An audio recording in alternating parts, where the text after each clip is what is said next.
kehidupan pada masa ini. Inovasi juga sangat penting untuk menemukan solusi dari permasalahan-permasalahan yang ada sehingga dapat diselesaikan dengan lebih baik dan lebih cepat.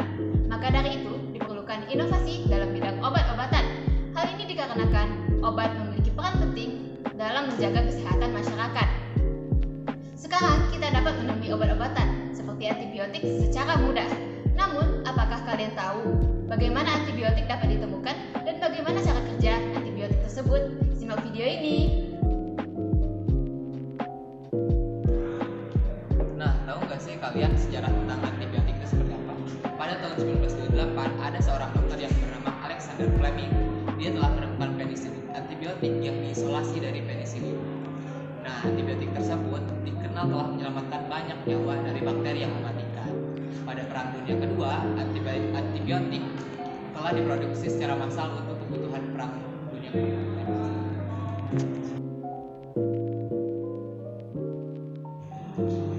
Ada 3 kelompok utama antibiotik berdasarkan mekanisme kerjanya. Yang pertama, antibiotik yang menampilkan dinding sel bakteri. Antibiotik ini seperti penisilin dan selafosforid bekerja dengan merusak dinding sel pelindung bakteri atau dengan mencegah pembentukan dinding sel. Yang kedua, antibiotik yang menghambat sintesis protein. Antibiotik ini seperti rifamycin dan aminoglycosida bekerja dengan mengganggu kemampuan bakteri untuk menyalin DNA yang diperlukan untuk reproduksi. Yang ketiga, antibiotik yang menargetkan replikasi atau DNA. Antibiotik ini seperti quinolone dan metronidazole bekerja dengan mengganggu metabolisme bakteri sehingga menyulitkan bakteri untuk bertahan hidup dan berkembang biak.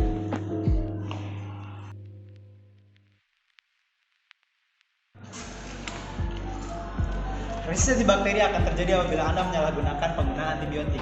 Tahukah kalian antibiotik yang kalian konsumsi tidak 100% menghilangkan bakteri di tubuh kalian? Bakteri yang tersisa ini akan mengalami mutasi gen dan mengalami resistensi.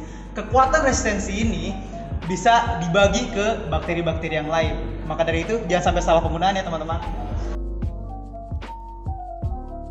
Kesimpulannya, inovasi di bidang antibiotik memberikan solusi kritis dalam mengatasi resistensi bakteri terhadap antibiotik yang sudah ada. Antibiotik baru memiliki potensi untuk mengatasi infeksi yang sebelumnya sulit diobati dan memberikan pilihan pengobatan yang lebih efektif. Namun, penting untuk memantau efek samping potensial dan memperhatikan keamanan penggunaan antibiotik baru. Dengan terus mendorong inovasi antibiotik, kita dapat mempertahankan kemampuan untuk mengobati infeksi bakteri yang serius dan mengatasi tantangan resistensi antibiotik. Dengan demikian, inovasi obat-obatan berperan penting dalam meningkatkan kualitas perawatan, kesehatan, dan kualitas hidup pasien. Wah, banyak banget nih ilmu yang kita sudah dapatkan di kelas tadi. Nah, dari ilmu yang kita dapatkan, kita bisa simpulkan jika teman-teman ada keluhan batuk, sakit tenggorokan, pilek, dan lain-lainnya, jangan jadikan antibiotik sebagai jalan utama, tetapi jadikan antibiotik sebagai jalan alternatif. Dikarenakan keberkelanjutan pemakaian antibiotik akan menyebabkan resistensi bakteri seperti yang sudah dijelaskan sebelumnya. Nah, lalu apa jalur utamanya? Jalur utamanya adalah meningkatkan imunitas tubuh, bisa dengan olahraga yang rutin, makan makanan bergizi, dan berbagai aktivitas bermanfaat lainnya. Terima kasih telah menyaksikan video dari kelompok kami. Semoga bermanfaat dan stay safe. Dadah teman-teman.